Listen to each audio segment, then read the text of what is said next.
ដល់ក្មួយផនផារីតែក្មួយមានសទ្ធា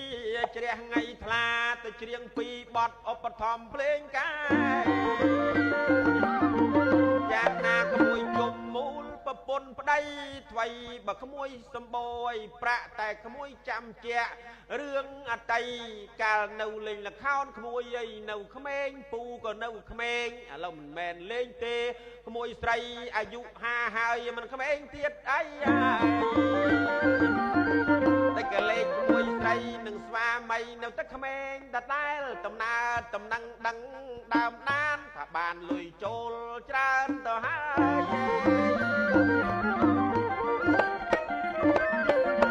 ឲ្យតែសមូចចាយសបាយចិត្តអត់ងាយចាស់ទេមេយាយយាយលោកតាអើយមិនចឹងបានជាខ្ញុំបួងសួងរាល់ថ្ងៃសំពះខ្នើយ